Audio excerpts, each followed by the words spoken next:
तो हेलो बच्चों, कैसे हैं आप? उम्मीद करता हूँ अच्छे होंगे। मेरा नाम है यश कौशिक और आप देख रहे हैं TY क्लास।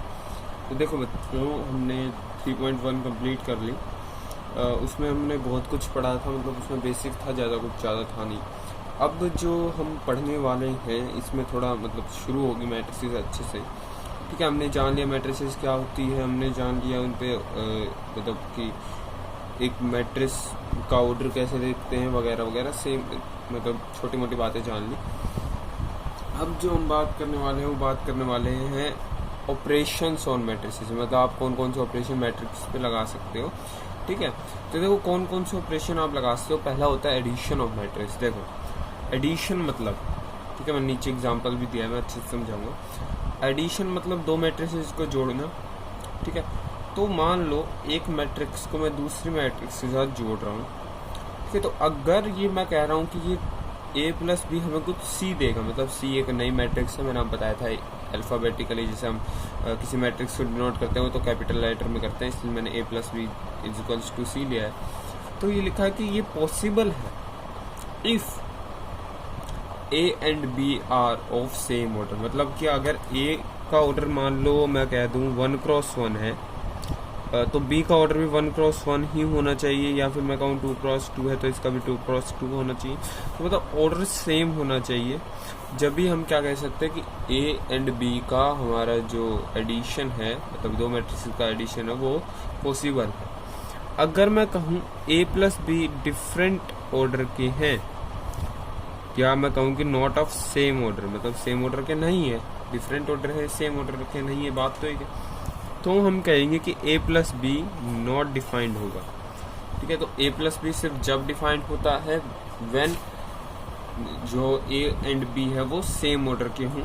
ठीक है, अब देखो इसमें कुछ लॉज भी हमें पढ़ेंगे, बाद में पढ़ेंगे, ये वैसे बाद में पढ़ना है तो इसमें कुछ नहीं है। एसोसिएटिव और कम्यूटेटिव लॉ को फॉलो करता है, इसलिए वहाँ कम्यूटेटिव लॉ का भी लिखा हुआ है। ठीक है, आगे देखो, मान लो आपके पास एक मैट्रिक्स है, ये देखो आप थोड़ा सीख लो कैसे प्लस करना है। और एक मैट्रिक्स है B, तो दो मैट्रिक्स का एडिशन कैसे होता है। ठीक है, काफ़ी काम की बात है। अगर मैं कहूँ कि इनको जोड़ो, मतलब A प्लस बी दो, तो आप क्या करोगे, A का 2 के साथ एडिशन, 2 का 4 के साथ, 3 का 5 के साथ, 4 का 6 का, मतलब जो उनके कोरस्पॉन्डिंग एलिमेंट्स हैं, मतलब जैसे ये 1 है और 2 है, इन दोनों को जोड़ दो। 2 है, देखो ये आपका कौन सा एलिमेंट होगा, A11, ये कौन सा है A11, मतलब R1 B11 बोल लो है ना इसको, छोटा B B11, तो ये B11 एलिमेंट है। ठीक है, तो ये A11, ये B11, ये ऐसे ही ये A12, ये B12। तो मतलब आपको इनको एलिमेंट्स को जोड़ना है, मतलब आपको A11 प्लस B11 करना है। ठीक है, तो कैसे करते हैं, A प्लस बी क्या हो जाएगा, 1 प्लस 2 3, 2 प्लस 4 6, और 3 प्लस आप करोगे 5 तो वो हो जाएगा 8, और 4 प्लस 6 10। तो आप क्या करना, आप यहाँ से B प्लस ए निकालना। देखो B प्लस ए कैसे निकालोगे, B प्लस ए करना है तो 2 प्लस 1 3, 4 प्लस 2 6, 5 प्लस 3 8, 6 प्लस 4 10 आ गया। ऐसा आप मतलब समझ जाओ कैसे हमें प्लस करना है। तो हमें जो इनके कोरस्पॉन्डिंग एलिमेंट्स इनको ऐड कर देना है। ऐसी हम बात करते हैं मल्टीप्लिकेशन ऑफ अ मैट्रिक्स की।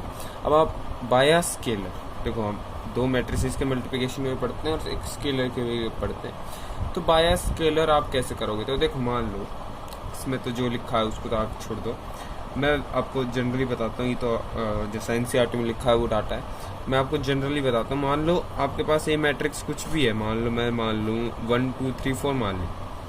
ठीक है, अब मैं क्या कर रहा हूँ, ठीक है, अब मैं कह रहा हूँ इसका किसी स्केलर से मल्टीप्लाई करो। एक स्केलर ले लिया, मान लो मैं ले लूँ 5 से मल्टीप्लाई करना है मेरे को, इसको इस मैट्रिक्स को 5 से मल्टीप्लाई करो। तो देखो कैसे करोगे। ठीक है, अब देखो सुनो, इसमें आपको क्या कैसे मल्टीप्लाई करना है कि 5 को ये जितने भी एलिमेंट प्रेजेंट है एक मैट्रिक्स में उन सब से मल्टीप्लाई करना है। ठीक है ना, ये जैसे आपकी रो है, ये कॉलम है, रो कॉलम पे नहीं जाना आपको इसमें। जबकि हम जब डिटरमिनेंट की बात करते हैं तो उसमें या तो एक रो से मल्टीप्लाई करते हैं या एक कॉलम से किसी एक स्केलर का मल्टीप्लाई करते हैं। ठीक है, तो क्या होगा, 5 इंटू 1 हो जाएगा 5, 5 इंटू 2 हो जाएगा 10, 5 इंटू 3 हो जाएगा 15, और 5 इंटू 4 हो जाएगा 20। हुआ कि नहीं होगा, आया कि नहीं आया। देखो हमने क्या किया कि अगर मेरे को इसको एक स्केलर से मल्टीप्लाई करना है तो उसके हर एलिमेंट को मैं उस स्केलर से मल्टीप्लाई कर दूंगा। जैसे कि देखो एक एग्जांपल यहाँ पे मैंने ले रखा है, let A is equals to 1 2 matrix, कोई मैट्रिक्स हमारी। अब इसका 3 से कर दिया तो 3 को हर एलिमेंट से मल्टीप्लाई किया, क्या आया 3 into 1 3, 3 into 2 6, 3 into 3 3 into 1 sorry 3 और 3 इंटू 2 6। तो ये मैट्रिक्स है। अब एक छोटा सा कॉन्सेप्ट आता है नेगेटिव ऑफ अ मैट्रिक्स का। अब नेगेटिव ऑफ अ मैट्रिक्स अगर आपको कभी भी बोले तो उसका मतलब है ए माइनस ऑफ ए। अब माइनस ऑफ ए क्या होता है, मान लो मैं कोई भी मैट्रिक्स ले लूँ, मैं ले लेता हूँ आइडेंटिटी मैट्रिक्स, इसको ऐसे मेरे को आई से डिनोट करना चाहिए, ठीक है। तो अगर मैं इसका नेगेटिव बोलूँ, मतलब मैं कहूँ कि आप मेरे को माइनस ए निकाल के दो या फिर माइनस आई निकाल के दो, तो वो क्या आ जाएगा, मतलब इस माइनस को आपको एक स्केलर की तरह ट्रीट कर सकते हो, यानी -1 की तरह ट्रीट कर सकते हो। तो आप -1 की तरह ट्रीट करोगे तो सारे में माइनस से मल्टीप्लाई कर देना, 1 -1 0 0, ठीक है। अब देखो जैसे मान लो यहाँ पे भी एग्जांपल लिया हुआ है, let A be the matrix, ये मैट्रिक्स आपको ये दे दी। अब इसके बाद इसका नेगेटिव मान लिया, मैंने आपको बता दी कैसे आपको निकालना है। -3 सारे माइनस से मल्टीप्लाई हो गए, -3 -1 और ये -5 हो जाएगा 5 और ये -6। अब थोड़ी मैट्रिक्स एडिशन की प्रॉपर्टीज समझ लो। पहली प्रॉपर्टी आती है कम्यूटेटिव लो। कम्यूटेटिव लो मतलब अगर आप a प्लस बी करोगे, मतलब a प्लस बी मैट्रिक्स करो और b प्लस ए मैट्रिक्स करो तो दोनों बराबर आएगा, ठीक है। हाँ ये है कि ये डिफाइंड होना चाहिए, ठीक है, दोनों सेम ऑर्डर की होनी चाहिए डिफाइंड होने के लिए। दूसरी बात एसोसिएटिव लो, ठीक है। एसोसिएटिव लो क्या होता है, a plus B plus C equal में a plus B plus C. उसके बाद आता है एग्जिस्टेंस ऑफ एडिटिव आइडेंटिटी। देखो नाम थोड़ा सा हार्ड लगता है पर आसान सी बात है। देखो ऐसी मैट्रिक्स जिसका हम एक गिवन मैट्रिक्स, जो भी हमें गिवन मैट्रिक्स है उसके लिए एक ऐसी मैट्रिक्स जिसका अगर हम उसके साथ एडिशन कर दें तो हमें एक जीरो मैट्रिक्स मिलती है, और उस जीरो मैट्रिक्स को हम एडिटिव आइडेंटिटी कहते हैं। आया समझ में आया? मान लो, देखो सुनो मैं बताता हूँ। मान लो इसको ऐसे भी समझाया जाता है। देखो मान लो आपके पास एक मैट्रिक्स है, उसका मैं जीरो मैट्रिक्स के साथ प्लस कर दूं, मतलब एडिशन कर दूं, तो अगर 0 प्लस ए आएगा किसके बराबर आएगा, ए के बराबर। मान लो मैंने आपको बताया था नल मैट्रिक्स का काम मैट्रिक्स में वैसा ही है जैसा 0 का मैथ्स में है। देखो मान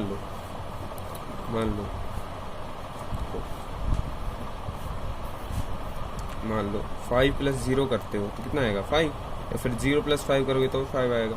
तो इसी तरीके से अगर हम मैट्रिक्स में नल मैट्रिक्स को ऐड करते हैं, नल मैट्रिक्स मैंने आपको बताई थी कुछ ऐसी मैट्रिक्स 1 0 0 0 0 वाली मैट्रिक्स, इस जैसे टाइप की मैट्रिक्स को हम जीरो मैट्रिक्स कहते हैं। और आपको पता चल गया अब क्यों आए, क्योंकि हम इसके जितने भी कोरोस्पॉन्डिंग एलिमेंट्स उनको करेंगे और 0 प्लस कोई एलिमेंट वापस दे देगा।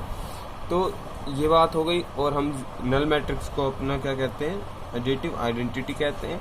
अगर हमारी जो मैट्रिक्स है वो m क्रॉस n ऑर्डर की है तो हमारा नल मैट्रिक्स भी m क्रॉस n ऑर्डर की जीरो मैट्रिक्स हो। अब सुनो, अब हम बात करते हैं एग्जिस्टेंस ऑफ एडिटिव इनवर्स। तो देखो मैंने आपको एडिटिव आइडेंटिटी और एडिटिव इनवर्स, इसमें कंफ्यूज नहीं होना। एडिटिव आइडेंटिटी होती है कि किसी का भी, मतलब किसी मैट्रिक्स का अगर हम जीरो से एडिशन करते हैं तो हमें वही मैट्रिक्स मिल जाती है। अब एडिटिव इनवर्स क्या होता है, एडिटिव इनवर्स होता है, मान लो मैं एक मैट्रिक्स का सम उसी के ही नेगेटिव ऑफ द मैट्रिक्स के साथ करूँ तो आपको नल मैट्रिक्स मिलेगा। ठीक है, देखो इसका प्रूफ ही दे देते हैं। देखो मान लो, प्रूफ तो ऐसे जनरल नहीं है पर हाँ ठीक है नॉर्मल सा दे देते हैं, मतलब एग्जाम्पल समझाते हैं इस बात को। मान लो मैंने वो आइडेंटिटी मैट्रिक्स बनाई थी, वो ये थी, ठीक है, आपको याद होगा। और मैं इसी का एडिशन इसकी ए आई माइनस के साथ करूं तो इसका रिजल्ट क्या आएगा आपका, जीरो मैट्रिक्स, नल मैट्रिक्स। ठीक है, तो हम इसी को ए माइनस को नेगेटिव ऑफ ए या फिर एडिटिव इनवर्स ऑफ ए कह देते हैं। उसके बाद आता है प्रॉपर्टीज इसकी, scalar multiplication of a matrix की। ठीक है, स्केलर मल्टीप्लिकेशन की प्रॉपर्टी क्या होगी, अगर k इंटू ए प्लस बी होगा तो के ए प्लस के बी के बराबर लिख सकते हैं। दूसरा k प्लस एल इंटू ए को हम k प्लस ए प्लस एल प्लस ए के बराबर लिख सकते हैं। वहाँ यहाँ पे के और एल क्या है, स्केलर। ठीक है, हमारे स्केलर होते हैं, मतलब कोई नंबर है जैसे 5, 4, 3, 2, 1 कुछ भी। ठीक है,